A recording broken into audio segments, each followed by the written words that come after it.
ആദ്യമായി അമ്മ മാതാവും തിരുക്കുമാരനും എനിക്കും എൻ്റെ കുടുംബത്തിനും നൽകിയ എല്ലാ അനുഗ്രഹങ്ങൾക്കും ഞാൻ നന്ദി പറയുന്നു. എൻ്റെ പേര് ജോസ്മി, ഇതെൻ്റെ ഹസ്ബൻഡ് നിബിൻ. ഞങ്ങൾ കുമളിയിൽ നിന്ന് വരുന്നു.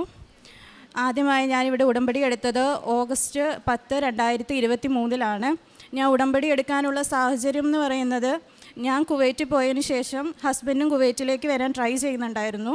പക്ഷേ മെഡിക്കൽ 2 വട്ടം എടുത്തെങ്കിലും ഫിറ്റ് ആവുന്നുണ്ടായിരുന്നില്ല. എക്സ്റേയിൽ ഒരു പാട് പോലെ കാണിക്കുകയായിരുന്നു. അതിനുശേഷം ഞാൻ എമർജൻസി ലീവ് 10 ദിവസത്തേക്ക് എടുത്ത് ഇവിടെ വന്ന് ഉടമ്പടി എടുത്തു. ഉടമ്പടി എടുത്തതിന് ശേഷം ഞങ്ങൾ പോയി മെഡിക്കൽ എടുക്കുകയും മാതാവിൻ്റെ തൈലം നെഞ്ചിൽ തേച്ച് പ്രാർത്ഥിക്കുന്നുണ്ടായിരുന്നു. അതിൻ്റെ ഫലമായിട്ട് മെഡിക്കൽ ഫിറ്റ് ആവുകയും ഒക്ടോബർ 20, 2023 തന്നെ ഹസ്ബൻഡിന് കയറി വരാൻ സാധിക്കുകയും ചെയ്തു. രണ്ടാമത്തെ സാക്ഷ്യം എന്ന് പറഞ്ഞത്, ഞാൻ കുവൈറ്റിൽ ഒരു ഡെൻ്റൽ നേഴ്സായിട്ടാണ് വർക്ക് ചെയ്യുന്നത്. കുവൈറ്റിൽ പോയി ഞാൻ ആദ്യം ഒരു MOS മെഡിക്കൽ ലൈസൻസ് എക്സാം എഴുതിയെങ്കിലും എനിക്ക് പാസ്സാവാൻ സാധിച്ചില്ല.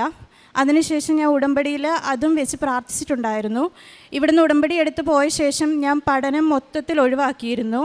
എപ്പോഴും മാതാവിൻ്റെ ധ്യാനവും സാക്ഷ്യവും മാത്രമായിരുന്നു കൂടിക്കൊണ്ടിരുന്നത്. അതിനുശേഷം ഒരു ഒക്ടോബർ 16 ഒരു 4 മണിയൊക്കെ ആയപ്പോൾ എനിക്ക് ഹോസ്പിറ്റലിൽ നിന്ന് എന്നോട് പറഞ്ഞു, നാളെ രാവിലെ എക്സാം ഉണ്ടെന്ന് പറഞ്ഞു. അതൊരു ചൊവ്വാഴ്ചയായിരുന്നു. അന്ന് രാവിലെ ഞാൻ മാതാവിൻ്റെ ഉപ്പും കാശുരൂപം മുറുക്കെ പിടിച്ചു, മാതാവിനോട് പ്രാർത്ഥിച്ചു. എൻ്റെ കഴിവുകൊണ്ട് ഞാൻ എന്തായാലും പാസ്സാവത്തില്ല, മാതാവ് ഇടപെടണമെന്ന് ഞാൻ പ്രാർത്ഥിച്ചു. ഞാൻ മാതാവിൻ്റെ ഉപ്പും കാശുരൂപമായിട്ട് പോയി എക്സാം എഴുതി. എക്സാം ഹോളിൽ മാതാവിൻ്റെ ഉപ്പിട്ട് പ്രാർത്ഥിച്ചു. ആദ്യം എക്സാം ഹോളിൽ കയറിയപ്പോഴത്തേനും അവർ ഇപ്പോൾ ഹോസ്പിറ്റലുകാർക്ക് എക്സാം നടക്കുന്നതെന്ന് പറഞ്ഞ് ഞങ്ങളെ അവിടെ നിന്ന് ഇറക്കി. അപ്പോൾ ഞാൻ പുറത്ത് ഇരുന്ന സമയത്ത് ഒരു 4 ചേച്ചിമാർ അവിടെ നിന്ന് ക്വസ്റ്റ്യൻ ഡിസ്കസ് ചെയ്യുന്നുണ്ടായിരുന്നു. അത്രയും സമയം ഞാൻ ധ്യാനം കൂടിക്കൊണ്ടിരിക്കുമായിരുന്നു. ആ സമയത്ത് അവർ ഡിസ്കസ് ചെയ്ത ആ ക്വസ്റ്റ്യൻസ് ഞാൻ കേൾക്കുകയും ജസ്റ്റ് കേട്ടത് മാത്രമേ ഉള്ളൂ. പിന്നെ ക്ലിനിക്കിൽ എക്സാം നടത്തുമ്പോൾ ഞാൻ കയറുകയും ചെയ്തു. വീണ്ടും കാശുരൂപം ഉപ്പിട്ട് ഞാൻ പ്രാർത്ഥിച്ചു.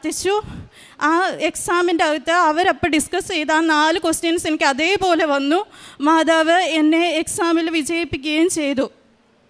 മൂന്നാമത്തെ സാക്ഷ്യം എന്ന് പറയുന്നത്, ഞാൻ വർക്ക് ചെയ്യുന്ന ഹോസ്പിറ്റലിൽ ചെറിയൊരു സാലറി ഇഷ്യൂസൊക്കെ ഉണ്ടായിരുന്നു. അപ്പോൾ ഇനി എന്ത് ചെയ്യും, സാമ്പത്തികമായിട്ട് ഭയങ്കര ബുദ്ധിമുട്ടിലായിരുന്നു ആ സമയത്ത്. എന്ത് ചെയ്യുന്ന ഒരു വഴിയില്ല. ഞാൻ മാതാവിനോട് നിരന്തരമായിട്ട് പ്രാർത്ഥിച്ചുകൊണ്ടിരുന്നു.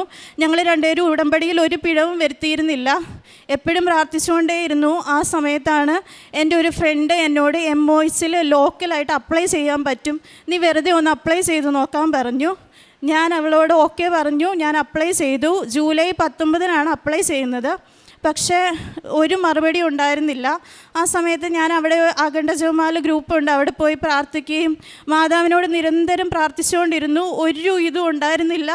ഞാൻ വിശ്വസിച്ച് പ്രാർത്ഥിച്ചു. ആ സമയത്ത് അവിടെ ചെന്ന് ഞാൻ ഒരു ബാബു ബ്രദർ എന്ന് പറയും ബ്രദറിനോട് സംസാരിച്ചപ്പോൾ ബ്രദർ എന്നോട് വചനം പറഞ്ഞ് പ്രാർത്ഥിക്കാൻ പറഞ്ഞു.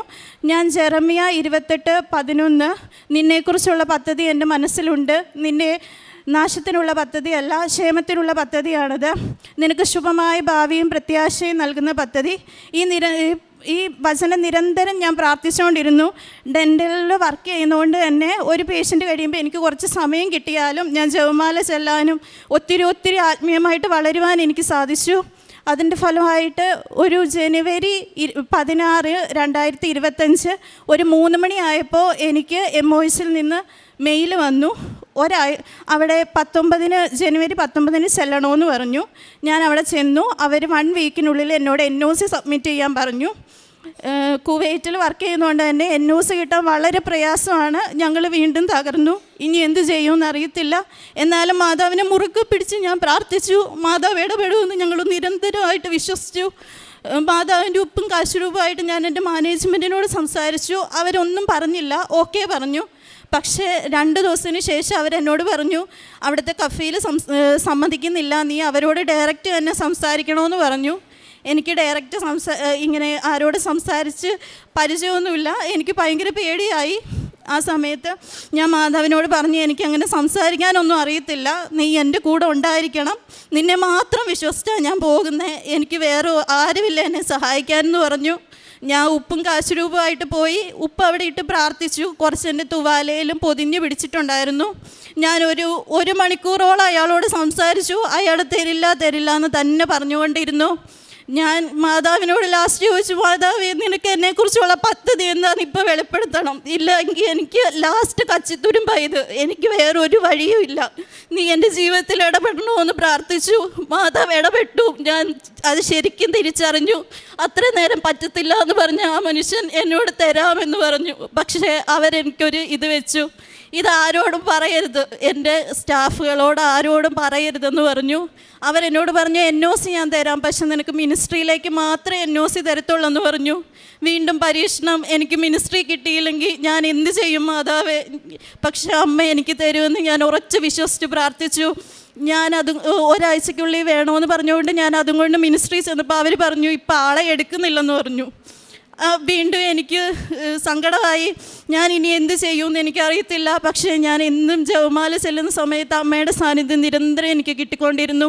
തിരിയിലെല്ലാം അമ്മയുടെ സാന്നിധ്യം എനിക്ക് കിട്ടുമായിരുന്നു. അങ്ങനെ ഞാൻ പ്രാർത്ഥിച്ചുകൊണ്ടിരിക്കുമ്പോൾ ഞാൻ ഡേറ്റ് ഇട്ട് പ്രാർത്ഥിക്കാൻ തുടങ്ങി. ഫെബ്രുവരി 8 മുമ്പേ എനിക്ക് എന്തെങ്കിലും മറുപടി അമ്മ തന്നേ പറ്റത്തുള്ളൂ എന്ന് ഞാൻ പറഞ്ഞു. ഫെബ്രുവരി 5 എൻ്റെ ഫ്രണ്ട് വിളിച്ച് പറഞ്ഞു അവിടെ വീണ്ടും ആളെ എടുക്കുന്നുണ്ട്, നീ ഒന്നുകൂടെ പോയി നോക്കാൻ. ഞാൻ അങ്ങനെ ഫെബ്രുവരി 6 പോയി. അവിടെ എൻ്റെ എല്ലാ സാധനങ്ങളും മേടിച്ച് വെച്ചു. അവർ ഇൻ്റർവ്യൂവിന് വിളിക്കാമെന്ന് പറഞ്ഞു. അതിനുശേഷം ഒരനക്കവും ഇല്ല. മാർച്ചിൽ അവിടെ നോമ്പ് തുടങ്ങി, ഒന്നുമില്ല. എനിക്കറിയത്തില്ല എന്നാ ചെയ്യേണ്ടതെന്ന്. വീണ്ടും ഞങ്ങൾ പ്രാർത്ഥിക്കാൻ തുടങ്ങി. അങ്ങനെ മാർച്ച് 27 ഞാൻ വീണ്ടും ഡേറ്റ് ഇട്ട് പ്രാർത്ഥിച്ചു. അപ്പോൾ എല്ലാവരും എന്നോട് പറഞ്ഞു ഇല്ല, എന്താണെങ്കിലും വരത്തില്ല, കാരണം ഇപ്പം നോമ്പിൻ്റെ സമയമാണ്, അവരെന്തായാലും വിളിക്കത്തില്ല എന്ന് പറഞ്ഞു. ഞാൻ പറഞ്ഞില്ല, മാതാവ് എന്തായാലും എനിക്ക് തരും, 27 മുമ്പ് എന്താണെങ്കിലും എനിക്ക് മറുപടി കിട്ടുമെന്ന് പറഞ്ഞു. മാർച്ച് 25 എനിക്ക് ഇൻ്റർവ്യൂ കോൾ 26 പറഞ്ഞ് മെസ്സേജ് വന്നു. ഞാൻ 26 അമ്മ എൻ്റെ കൂടെ ഉണ്ടായിരിക്കണേ അമ്മയെന്ന് പറഞ്ഞ് പ്രാർത്ഥിച്ചു. 26 2 സിസ്റ്റേഴ്സാണ് എന്നെ ഇൻ്റർവ്യൂ ചെയ്തത്. ഭയങ്കര അതിശയമായിരുന്നു. അമ്മ മാതാവിൻ്റെ സാന്നിധ്യം ഞാൻ അവിടെയും തിരിച്ചറിഞ്ഞു. ഞാൻ അന്ന് ഉപ്പും കാശുരൂപവും പിടിച്ച് തന്നെയാണ് ഇൻ്റർവ്യൂ അറ്റൻഡ് ചെയ്തത്. അമ്മ ഇടപെട്ടു. അതിനുശേഷം മെയിലിന് വേണ്ടി വെയിറ്റ് ചെയ്യണമെന്ന് പറഞ്ഞു. ഞാൻ പ്രാർത്ഥിച്ചുകൊണ്ടേയിരുന്നു. വീണ്ടും ഏപ്രിൽ 2 എനിക്ക് മെയിൽ വന്നു. ഏപ്രിൽ 3 റിട്ടൺ എക്സാം ഉണ്ടെന്ന് പറഞ്ഞു. ഞാൻ റിട്ടൺ എക്സാമിന് പോയി. മാതാവിനോട് പ്രാർത്ഥിച്ചുകൊണ്ടേയിരുന്നു. ഉപ്പും കാശുരൂപവും കയ്യിൽ മുറുകെ പിടിച്ചു. അവിടെ കൊണ്ടുപോയി ഒരു സ്ഥലത്ത് ആരും ചവിട്ടാത്തടുത്ത് ഇട്ടു. ഞാൻ മാതാവിനോട് കാശുരൂപം മുറുകെ പിടിച്ച് പ്രാർത്ഥിച്ചു. അങ്ങനെ എക്സാം കഴിഞ്ഞ് ഞാൻ തിരിച്ചു വന്നു. ഞാനപ്പോൾ മാതാവിനോട് പ്രാർത്ഥിച്ചു, എനിക്കൊരു ചൊവ്വാഴ്ച റിസൾട്ട് വന്നാൽ മതി, എന്നാൽ മാത്രമേ അത് മാതാവിൻ്റെ ഇടപെടലാണെന്ന് ഞാൻ വിശ്വസിക്കത്തുള്ളെന്ന് പറഞ്ഞു. അങ്ങനെ തന്നെ ചൊവ്വാഴ്ച ഞാൻ ധ്യാനം കൂടിയപ്പോഴെല്ലാം പ്രാർത്ഥിച്ചു. ചൊവ്വാഴ്ച ഉച്ചയായിട്ടും റിസൾട്ട് വന്നില്ല. വൈകുന്നേരമായി റിസൾട്ട് വന്നില്ല. 6 മണിയായി ഞാൻ ഫോൺ എടുത്ത് നോക്കിയപ്പോൾ എൻ്റെ റിസൾട്ട് വന്നു. മാതാവ് മിനിസ്ട്രിയിൽ ജോലി നൽകി എന്നെ അനുഗ്രഹിച്ചു. അമ്മ മാതാവിന് 1000 നന്ദി പറയുന്നു. ഇപ്പം അതിൻ്റെ പ്രോസസ്സ് നടന്നുകൊണ്ടിരിക്കുകയാണ്. എല്ലാ കാര്യങ്ങളും അമ്മ നന്നായിട്ട് തന്നെ നടത്തുമെന്ന് ഞാൻ ഉറച്ച് വിശ്വസിക്കുന്നു. അമ്മ മാതാവ് എനിക്കും എൻ്റെ കുടുംബത്തിനും നൽകിയ എല്ലാ അനുഗ്രഹങ്ങൾക്കും ഞാൻ നന്ദി പറയുന്നു. പ്രേക്ഷിത പ്രവർത്തനം എന്ന് പറയുന്ന അവിടെ നമുക്ക് അധികമൊന്നും ചെയ്യാൻ പറ്റത്തില്ല. എന്നാലും ഞാൻ അവിടെ അഖണ്ഡ ജപമാലയ്ക്കൊക്കെ പോകുമ്പോൾ മാതാവിൻ്റെ കാർഡ് വാങ്ങി എനിക്ക് അറിയാത്തവർക്കും അറിയുന്നവർക്കെല്ലാം ഞാനത് കൊടുക്കാറുണ്ട്. അമ്മേനെ പറ്റി എനിക്ക് സംസാരിക്കാൻ പറ്റുന്ന സന്ദർഭങ്ങളിലെല്ലാം എൻ്റെ ഡോക്ടേഴ്സിനോടാണെങ്കിലും എല്ലാം ഞാൻ സംസാരിക്കാറുണ്ട്. അമ്മേനെക്കുറിച്ച് എല്ലാവരോടും പറയാൻ എനിക്ക് ഒത്തിരി ഇഷ്ടമാണ്. അമ്മ ഞങ്ങളുടെ ജീവിതത്തിൽ വന്ന ശേഷം എനിക്ക് ഒത്തിരി ധൈര്യമാണ്. ഇപ്പം ഇത്രയും പേരുടെ മുമ്പിൽ നിന്ന് സംസാരിക്കാൻ അമ്മ എനിക്ക് അത്രയും ശക്തി തരുന്നുണ്ട്. അതിന് 1000 നന്ദി പറയുന്നു. എനിക്കും എൻ്റെ കുടുംബത്തിന് ഇനിയും ഒരുപാട് അനുഗ്രഹങ്ങൾ അമ്മ തരുമെന്ന് ഞാൻ ഉറച്ച് വിശ്വസിക്കുന്നു. അമ്മയ്ക്കും തിരുക്കുമാറിനും ഒന്നുകൂടെ നന്ദി പറഞ്ഞുകൊണ്ട് നിർത്തുന്നു. 2 കൊറിന്തോസ് 1:22 പറയുന്നു, അവിടുന്ന് നമ്മിൽ തൻ്റെ മുദ്ര പതിപ്പിക്കുകയും അച്ചാരമായിട്ട് തൻ്റെ ആത്മാവിനെ നമ്മുടെ ഹൃദയങ്ങളിലേക്ക് പകരുകയും ചെയ്തിരിക്കുന്നു. ജോസ്മി തൻ്റെ മനോഹരമായ ഒരു സാക്ഷ്യം, തൻ്റെ ജീവിതത്തിൽ ഈശോ ഇടപെട്ട് പരിശുദ്ധ അമ്മ മാധ്യസ്ഥം വഹിച്ച് തൻ്റെ വിശ്വാസത്തിൻ്റെയും ഈശോയോടുള്ള സ്നേഹത്തിൻ്റെയും മാറ്റുരച്ചു നോക്കിയ ഒരു വലിയ അനുഭവ സാക്ഷ്യം നമ്മോട് പങ്കുവെക്കുകയായിരുന്നു. തൻ്റെ ജീവിതത്തിൽ കടന്നുപോയ എല്ലാ ടെസ്റ്റുകളും തനിക്കും തൻ്റെ ജീവിത പങ്കാളിക്കുമുണ്ടായ എല്ലാ ജോബ് ബേസ്ഡ് ഇൻ്റർവ്യൂ ആണ് ഇവർ നടത്തിക്കൊണ്ടിരുന്നത്.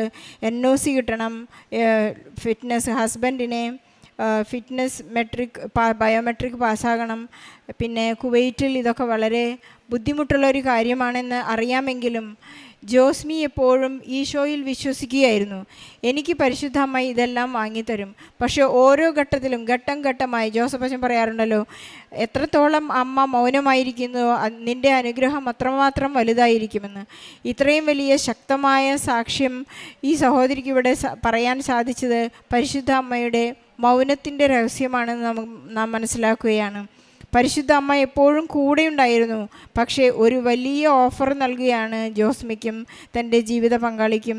എല്ലാ കടമ്പകളും കടന്നാണ് പരിശുദ്ധ അമ്മ ഓരോ ഘട്ടത്തിലും വ്യക്തമാക്കുകയായിരുന്നു, ഞാൻ നിന്നോട് കൂടെ ഉണ്ടായിരുന്നു. അവസാനം ഈ സഹോദരി എനിക്കൊരു അടയാളം തരണമേ എന്ന് ചോദിച്ചു. അതുപോലും വളരെ കൃത്യമായി ഈ സഹോദരിക്ക് അമ്മ നൽകിയാണ്, ഇതാ ഞാൻ നിൻ്റെ കൂടെയുണ്ട്, ഇതാ കർത്താവിൻ്റെ ദാസി എന്ന് അടിയറ വെച്ചതുപോലെ ജോസ്മി എല്ലാ സമയത്തും പരിശുദ്ധ അമ്മയ്ക്കും ഈശോയ്ക്കും അടിയറ വയ്ക്കുകയായിരുന്നു. ഇനി എനിക്കൊന്നും സാധ്യമല്ല, ഞാനൊരു 0 പോയിന്റിലാണ് നിൽക്കുന്നത്, നോട്ട് ബൈ മെറിറ്റ്. എൻ്റെ ഈ ജോലി എനിക്കും എൻ്റെ കുടുംബത്തെയും ഒരു നല്ല ഫ്യൂച്ചറിലേക്ക് എത്തിച്ചത് എൻ്റെയോ എൻ്റെ ഹസ്ബൻഡിൻ്റെയോ മെറിറ്റ് കൊണ്ടല്ല, ഞങ്ങൾക്ക് യാതൊരു മെറിറ്റുമില്ല, ഇത് ദൈവത്തിൻ്റെ കൃപ മാത്രമാണെന്നാണ് ഈ കുടുംബം ഇവിടെ ഏറ്റുപറയുന്നത്. തങ്ങളുടെ എല്ലാ ജീവിതാവസ്ഥകളിലും വിശ്വാസത്തെയും സ്നേഹത്തിൻ്റെയും മാറ്റുരച്ചു നോക്കിയ ഈ നല്ല സാക്ഷ്യം നമുക്ക് ഈശോയ്ക്കും പരിശുദ്ധ അമ്മയ്ക്കും സമർപ്പിക്കാം. ഇവരൊരുപാട് വേദനിച്ച നിമിഷങ്ങളിലെല്ലാം ഈ വിശുദ്ധ തൈലവും ഉപ്പുമാണ് അവർക്ക് സഹായമായിരുന്നത്. അവിടെയെല്ലാം തന്നെ ഓരോ തവണയും വിശ്വസിച്ചു, ഇതെനിക്ക് ലഭിക്കും. പല പ്രാവശ്യവും തോറ്റുപോയെങ്കിലും എനിക്ക് ലഭിക്കുമെന്ന പൂർണ്ണമായ വിശ്വാസം, പ്രത്യാശ നമ്മെ നിരാശരാക്കുന്നില്ല എന്ന വിശുദ്ധ പൗലോസ്ലീഹായുടെ വലിയ ഒരു സിദ്ധാന്തം, വലിയൊരു തത്വമാണ് ഇവിടെ പ്രായോഗികമായത്. നമുക്ക് ജോസ്മിക്കും തൻ്റെ കുടുംബത്തിനു വേണ്ടി പ്രാർത്ഥിച്ചവർക്കെല്ലാവർക്കും നന്ദി പറയാം. സ്വർഗം അവരുടെ കൂടെയുണ്ടെന്ന് അവർക്കും നമുക്കെല്ലാവർക്കും വ്യക്തമായി. പരിശുദ്ധ അമ്മയ്ക്കും ഈശോയ്ക്കും വലിയൊരു കൈയടി നൽകിക്കൊണ്ട് ഈ സാക്ഷ്യം നമുക്കിവിടെ സമർപ്പിക്കാം. അത്യപൂർവ ദൈവാനുഭവങ്ങൾ ഇനി നിങ്ങൾക്കും സ്വന്തം. ഈ യൂട്യൂബ് ചാനൽ ഇതുവരെ സബ്സ്ക്രൈബ് ചെയ്തിട്ടില്ലെങ്കിൽ ഇപ്പോൾ തന്നെ സബ്സ്ക്രൈബ് ചെയ്യുക. ഈ വീഡിയോ ഇപ്പോൾ തന്നെ നിങ്ങളുടെ സുഹൃത്തുക്കൾക്ക് ഷെയർ ചെയ്തുകൊണ്ട് കർത്താവിൻ്റെ പ്രേക്ഷിതരാകുക.